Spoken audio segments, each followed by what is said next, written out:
going back to reincarnation, there is a verse that every time I mention this, there's always somebody, right, who um, brings it up.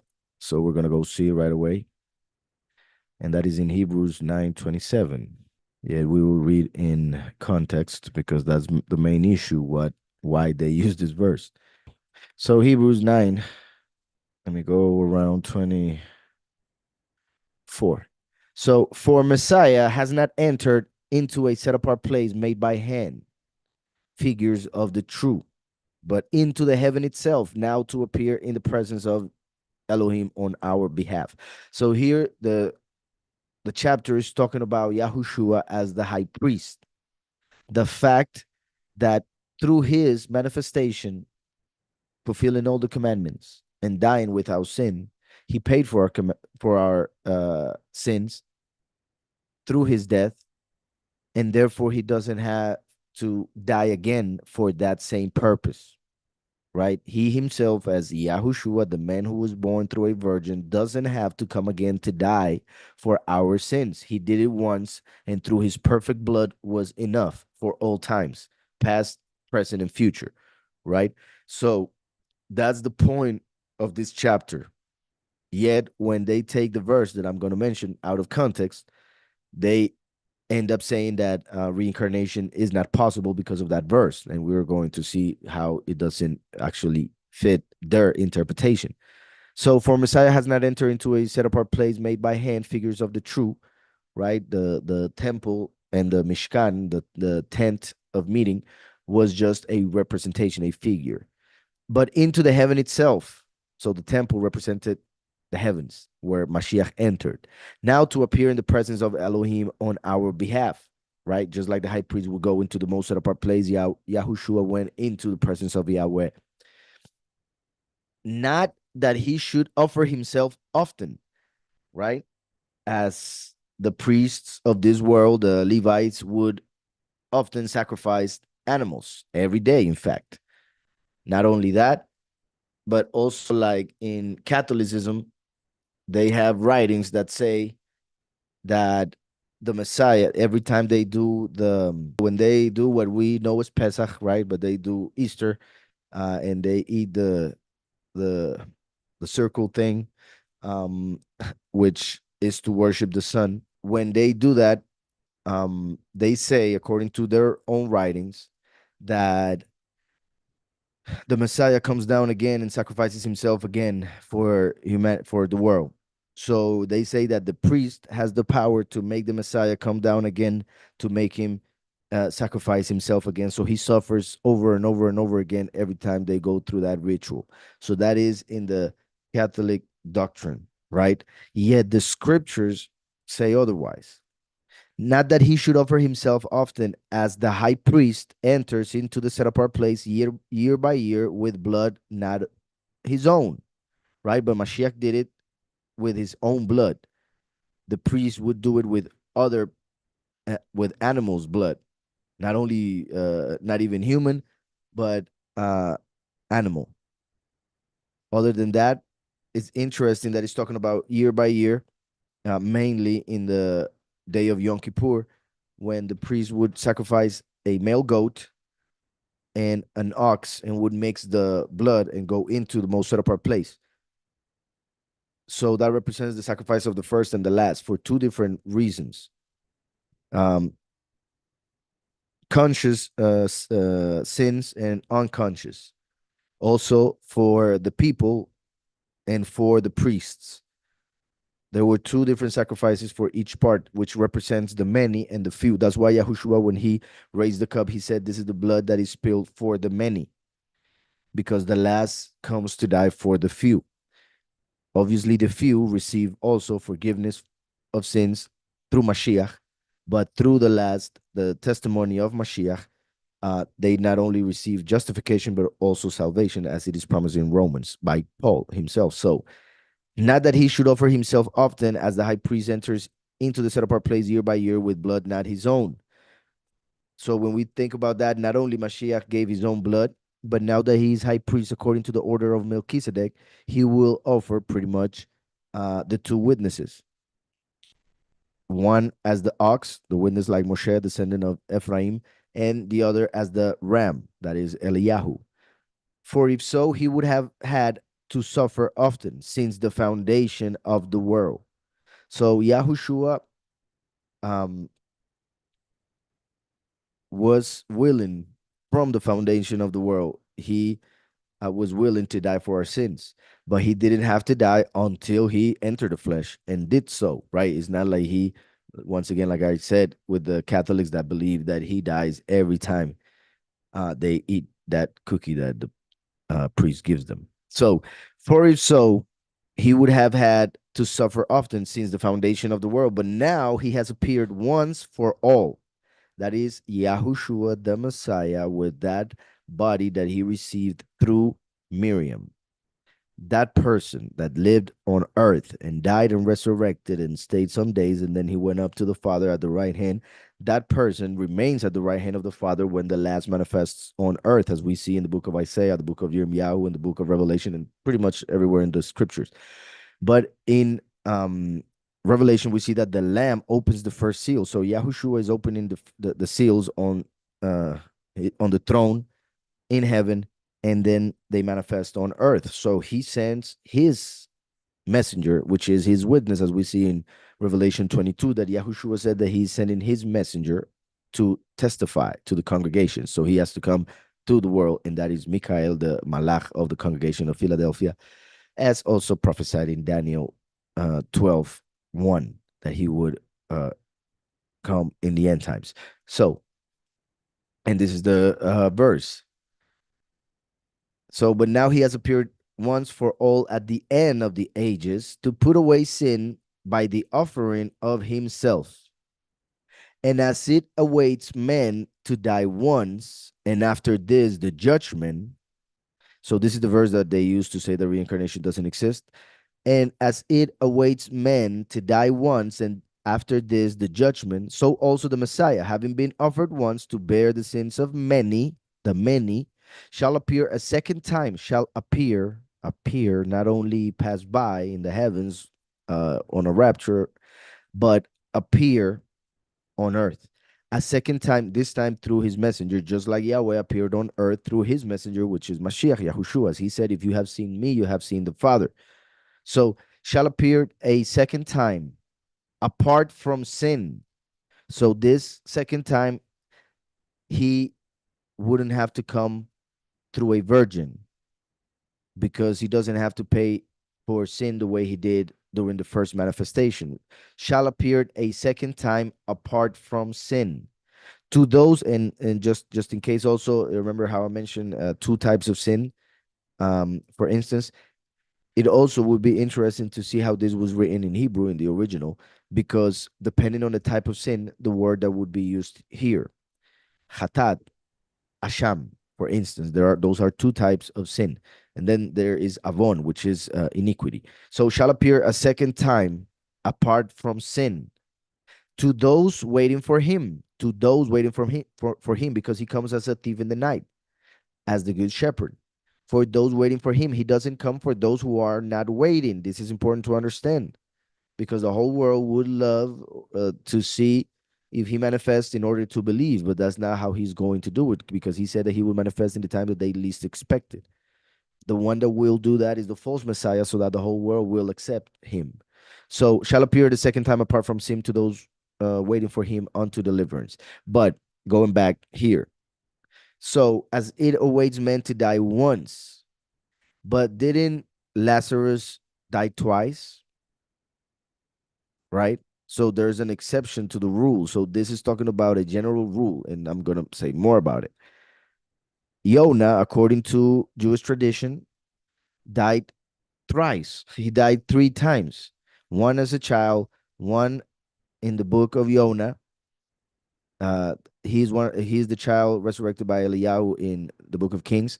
Then he is raised from the dead by Yahweh after being eaten by the great fish, going to Nineveh, right, in the book of Yonah. And then he died later on in life, his last death, right? So he died three times.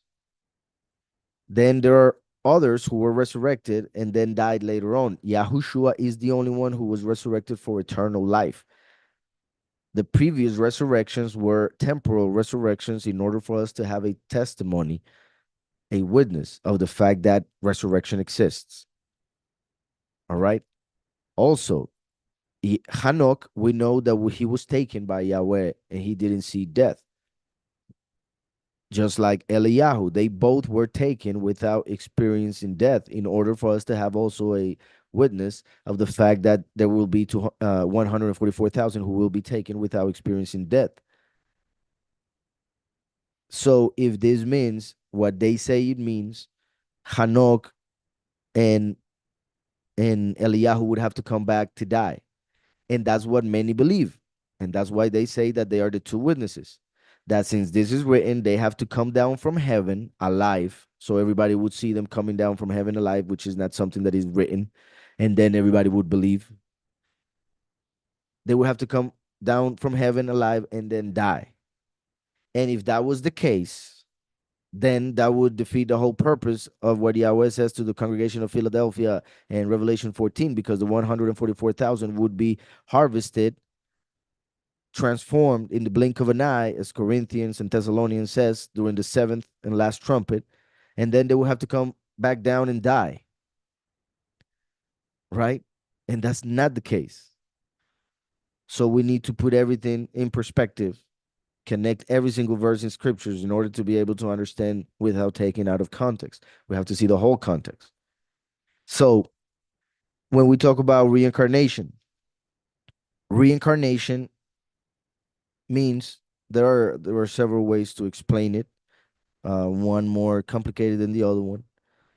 The most simple one, for instance, would be, remember that the soul is the person, that is the true person. The body is the vehicle for this reality, which has an image of that soul.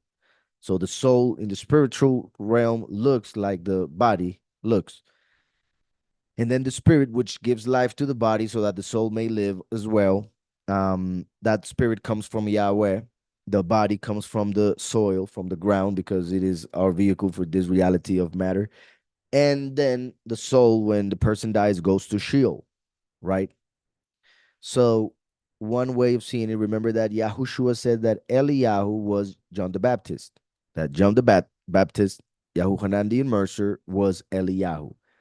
And he said, if you could receive it, meaning that reincarnation is not a doctrine that needs to be believed in order to receive salvation, but it is a true uh, doctrine. It is true. It's part of the way this reality works. And in fact, is another witness of the fact that there is resurrection. So reincarnation goes until this reality ends, and then comes the resurrection, in which we will live eternally. So, um, Yahushua said that Yahuhanan the Immerser came according to the spirit of Eliyahu. Okay, so this is an important point.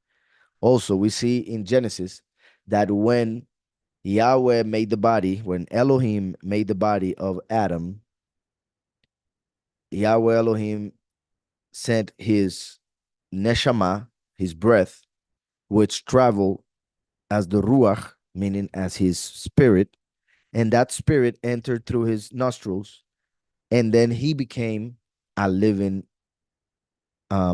soul, nefesh chaya. So when the flesh, as matter, as fuel, became mixed with the ruach, with the spirit, the wind, oxygen, then the soul became alive as a flame, right? So the soul comes through a mix of the spirit and the body. So when the body dies, the body decays, it becomes part of the ground. The soul goes to Sheol, the spirit goes back to the Father. If then later on, for whatever reason, Yahweh wants to send that person again because that person can grow even more spiritually and get a better reward and rectify things, whatever, then Yahweh will send that spirit again. That spirit will enter in a different body, obviously, and therefore will create a new soul that would be part of that first soul eventually. Just like you can light several candles with one flame. So you have a candle, which would be the body, and you have the flame, which would be the soul. The air that keeps the flame going is the spirit. So when you are seeing that the candle is going off, is pretty much as if it's going to die, then you can light up another flame, and that would be another life, a different candle, but the same flame. So even though it's the same flame and a different candle, just by having a different candle, a different experience of life, different parents, different ways of having been raised, different culture, different language, etc. All of that will make a different person, even though spiritually they would be completely connected and eventually in resurrection somehow unified. So, since there is a mix of a new body with the same spirit, that is a different person because it has that person would have different parents, and it would be in a different generation, and it would have a different name. So that means that that person with that name, with that body, with that generation, etc., when that person comes to this world, he would be born and eventually die just once. That same person cannot come back again. The soul may come back, but the body won't. That is until resurrection. I hope that's understood. So, and as it awaits man to die once, so yeah. And after this, the judgment. This is also another point. Scripture says that there is a final judgment after the millennium. There is a final judgment. So, if there is a final judgment, there will be previous judgments, right? So, which judgment is this one talking about? This refers to previous judgments before the final one. Because when a person dies once, that person needs to be judged in order to see if he or she will go to paradise or to hell. There needs to be a judgment of that person's deeds, so to see if he or she deserves to go to paradise or deserves to go to hell. So that person goes through a judgment, ends up in paradise or in hell, or perhaps the judgment says that that person needs to come back in order to rectify something from a previous life. And that rectification may come as a sickness from birth, as we just saw in the book of John. Hope that's understood. In fact, I have several verses that we could read regarding reincarnation. So let me go here. I have this in my book, Declaring the End from the Beginning. However, the book is right now only in Spanish. So hopefully, eventually, will be in English so that everybody can read it. So this is the part that I speak about reincarnation, which in Hebrew is called Gilgul. And this is what pretty much represents this uh, cycle of renewal. So here we go. Second uh, Samuel 14:14. And let me put the Hebrew right next to it just in case. For we will surely die and become like water spilled on the ground, right? A human being cannot bring the water back from the ground once it's spilled. So, for we will surely die and become like water spilled on the ground, which cannot be gathered up again. It's interesting now that I think about it that this is one of the customs of the Feast of Sukkot to spill water on the ground. And it will be during the Feast of Sukkot that the many will start to die for rejecting the mark of the beast. So, for we will surely die and become like water spilled on the ground, which cannot be gathered up again. Yet, Yahweh, well, Elohim in this case, yet Elohim does not take away a life, like, doesn't take it away forever, pretty much is the point. He devises means like reincarnation, so that he's banished from this reality, so that his banished ones are not expelled from him. And remember that David would say that those who are in Sheol cannot worship him. So to be in this reality is to have the possibility to be in his presence. Uh, Job 1 2021 says, Then Job arose, tore his robe, which represents death, and shaved his head, which also represents death, because of each hair represents a person on the face of the earth. And he fell to the ground and worshipped. And he said, this is important to really think about deeply in order to understand the point, or at least one of them. Naked, I came from my mother's womb, right? We all did. Naked, I came from my mother's womb, and naked shall I return there. This is normally taken as naked I was born, and I will also go without being able to take anything from this reality. However, if we really think about it, what he's saying would make no sense unless there is reincarnation. Naked I came from my mother's womb, and naked shall I return there. When we die, we don't go back into our mother's womb, right? The person goes to the grave. So naked shall I return there. He's saying that he will return to his mother's womb through reincarnation, yet he would have a different mother, obviously. But during that other life in this reality, he would be born once again naked, and he would have a different mother, but it would be his mother in that new life. Naked I came from my mother's womb, and naked shall I return there. Yahweh gave, and Yahweh has taken away. Blessed be the name of Yahweh. Job 33:25. His flesh shall be young like a child's, he shall return to the days of his youth. This is taken as a person who is um, rejuvenated by the power of Yahweh because he is good, and that is an interpretation, of course. But he also could be talking, and this could be interpreted in the way of reincarnation. Even a person who is very, very old, if Yahweh allows him to come back, he will have the skin of a child. Job 33, 21, 29, 30. Behold, Elohim works all these things twice. In fact, three times with a man. Behold, like in Judaism, when talking about reincarnation, it is believed that and all this based on Torah, just in case, that if a person does good every time he comes to this world, then Yahweh will allow him to come many, many times in order to gain a better reward. But if the person does evil every time he comes, he will only be allowed to come three times after the original um, birth.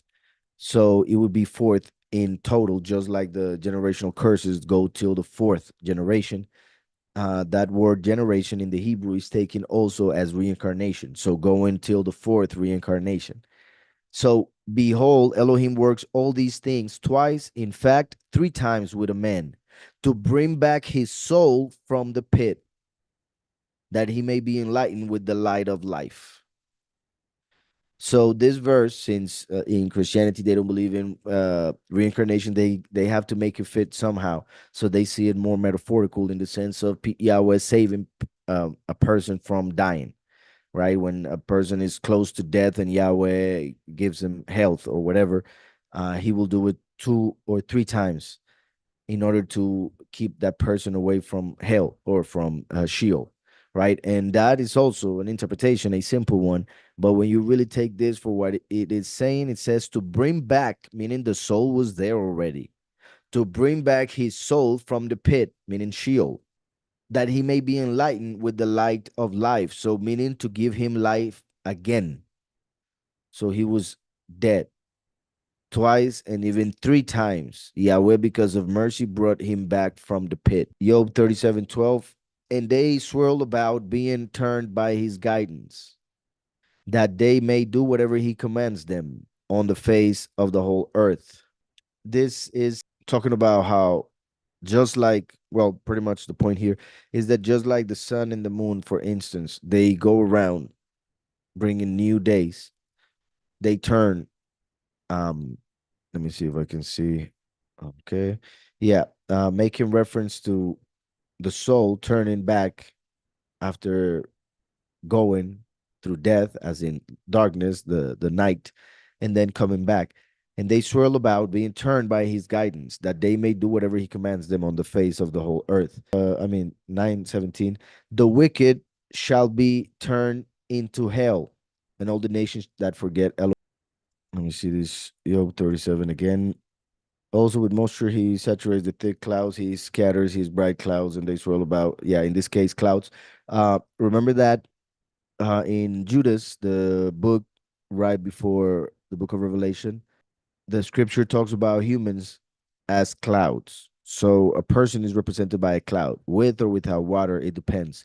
If the person doesn't have water, is one who is taken by the spirits to go wherever the spirits want, right? Like the wind taking the clouds without water. Yet if you have water, you're heavy. You have the steam of Yahweh, and the clouds or ruchot.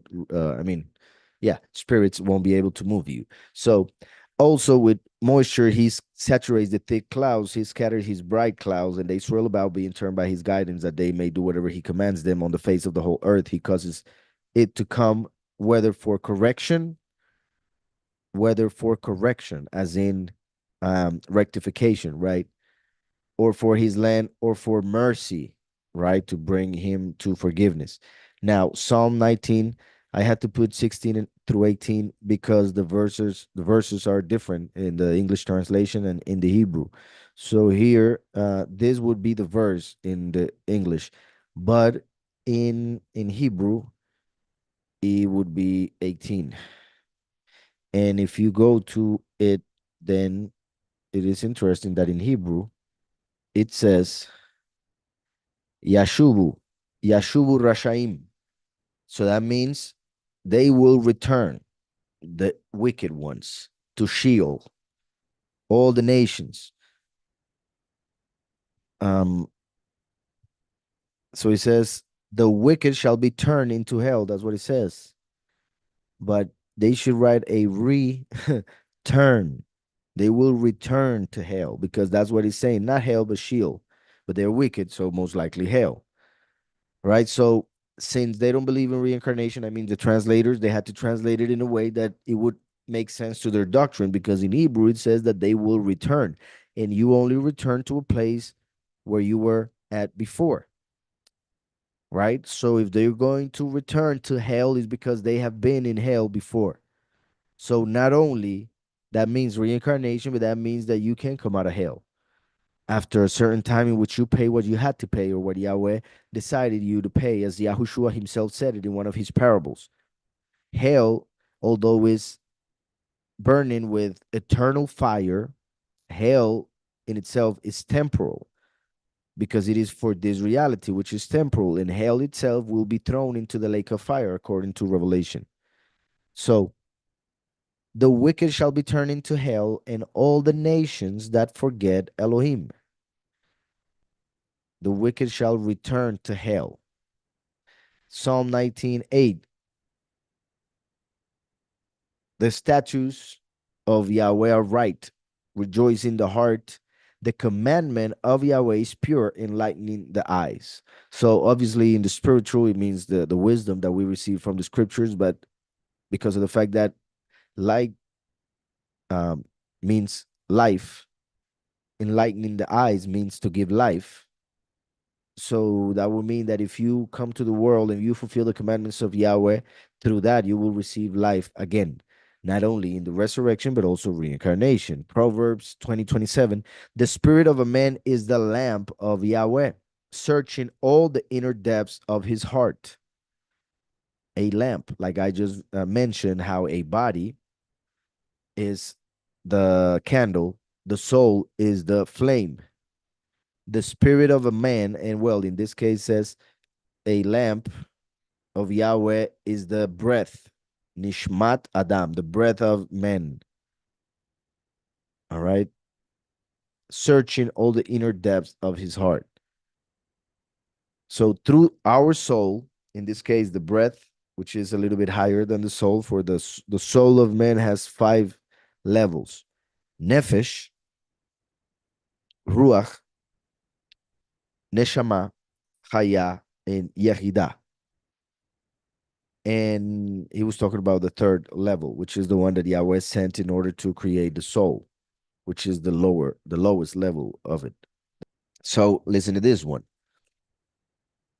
It says, one generation passes away and another generation comes, but the earth abides forever. The sun also rises and the sun goes down. Let me see, comment here. Is eager is eager to the place where it arose. So just like a person comes to the world, the sun rises just like a person is born, and the sun goes down just like a person dies. And he's eager, that soul, to come back to the place where it arose, meaning the earth. The wind, which in Hebrew is ruach, which means also spirit, as you can see. Let me see. Well, here, ruach, that's verse 6, right? Yeah. So it says, the wind goes toward the south and turns around to the north. The wind whirls about continually and comes again on its circuit. That represents reincarnation. The ruach represents the spirit of a man that goes back to where it started. All the rivers run into the sea. The life of a man is like a river. That's why we actually saw in a previous verse that man is like water that's spilled on the ground, right? That cannot be picked back up. So just like a river is born in a mountain, a person is born and right there and then starts going down. And when the river gets to the sea, it represents the soul going into Sheol. That's why Yahushua, to represent his death, was immersed into the Yarden, which means he who descends to the sea, the Dead Sea, in fact, which represents Sheol. So all the rivers or lives run into the sea or Sheol, yet the sea, Sheol, is not full. To the place from which the rivers come, there they return again, meaning reincarnation. They return again. And you see, it's the same verb that was used when talking about the wicked ones who return to hell. All the things are all things are full of labor, man cannot express it.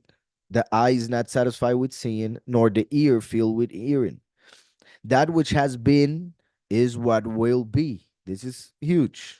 And if we really take it for what it means, it is what it is. Those who came are the ones who will come. That which has been is what will be. Many who are first will be last. That which has been is what will be. That which is done is what will be done.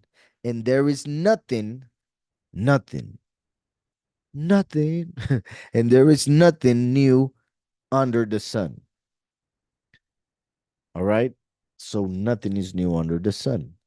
Everyone, that's another verse, Isaiah 43:7. Everyone who is called by my name, whom I have created for my honor, I have formed him. Yes, I have made him. Here we see the 4 levels of creation. Atzilut, emanation, represented by being called by his name. Then comes Beriah, creation, when he says, whom I have created for my honor. Then comes formation, when he says, I have formed him. And then comes action, when he says, yes, I have made him. So we have his name representing Atzilut, the emanation. Then we have creation, Beriyah. Then we have Yetzirah, formation, and then we have Asiyah, action. So the four levels of creation. So that shows that when it comes to reincarnation, Yahweh allows the person to come even four times in order to bring him to the full um, purpose that Yahweh had for that soul or ruach in this case.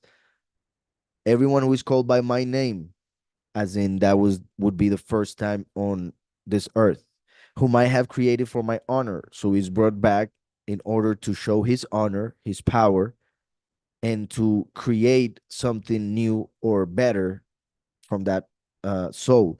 I have formed him. So then he comes again on a third time to be formed. Yes, I have made him the fourth time to finish that person. Then Matthew 5:26, going to the new covenant. Assuredly, talking about the parable I mentioned regarding hell, Yahushua himself said, assuredly, I say to you, you will by no means get out of there till you have paid the last penny. So that means that if you're in jail, in this case, representing hell, depending on your punishment, once you have paid the last penny, you will be able to get out because it says you will by no means get out of there till you have paid. So when you have paid, you will get out. That is meaning hell, not the lake of fire. There is no way to get out of the lake of fire, but there is a way to get out of hell because this reality is temporal. So everything that has to do with this reality is temporal. Everything that has to do with the coming reality is eternal. For all the prophets, Matthew 11, 13, 14. For all the prophets and the law prophesied until Yahuhanan, the Baptist. And if you are willing to receive it, he is Eliyahu who is to come. He doesn't say he is like Eliyahu. He says he is Eliyahu. And Yahushua is the truth. He doesn't lie. So he was Eliyahu. In fact, remember who were John's parents? Elisheba and Zechariah. So through the union of Eli, Sheba, and Sechar, Yahu, we have Eli, Yahu, Sechar, Sheba, which would be, my mighty one is Yahweh, who remembers his covenant. But the point is that through the union of the name of the father and the mother of Yahuhanan the Immerser, we make the name Eliyahu. And if you are willing to receive it, he is Eliyahu who is to come. Matthew 12, 42, the queen of the south will rise up in the judgment with this generation and condemn it. For she came from the earth of the earth to hear the wisdom of Shlomo, and indeed a greater than Shlomo is here. Now, this is actually talking about the very end in judgment, but I added it because some interpret this as the queen of the south being reincarnated in the end times. As I was saying, some interpret this verse as saying that the queen of the south, that means Sheba, the queen of Sheba, that she would be reincarnated in the end times. So if they can interpret that, then why would they think that it would be just her and not all humanity? Matthew 16, 13, and 14. When Yahushua came into the region of Caesarea Philippi, he asked his disciples, saying, who do men say that I, the Son of Man, am? So he's asking the disciples, who is everybody saying that he is? So everybody, meaning the Yahudim, the Israelites. So they said, some say John the Baptist. So that would mean that he was a resurrection because they had killed John the Baptist. Some Eliyahu. So that would mean that they thought he was the reincarnation of Eliyahu. And others, Yirmiyahu, or one of the prophets. So they believed that the prophets would reincarnate and prophesy again. And if they believed that the prophets would prophesy again, then they would believe that everybody would be reincarnated and fulfill a similar role that they fulfilled in their previous life. So it was not only the prophets that would reincarnate, but even if we saw it like that, you can see that they actually believed in reincarnation. Matthew 19:30, but many who are first will be last. So many who came in the beginning will would come at the very end, and the last first. And those who are last will enter the kingdom first. Mark 9, 11, and 12. And they asked him, saying, why do the scribes say that Eliyahu must come first? Then he answered and told them, indeed, Eliyahu is coming first and restores all things. And how is it written concerning the Son of Man that he must suffer many things and be treated with contempt? But I say to you that Eliyahu has also come. So it's talking about John the Baptist again. And they did to him whatever they wished, as it is written of him. All right. So I hope that is understood regarding reincarnation.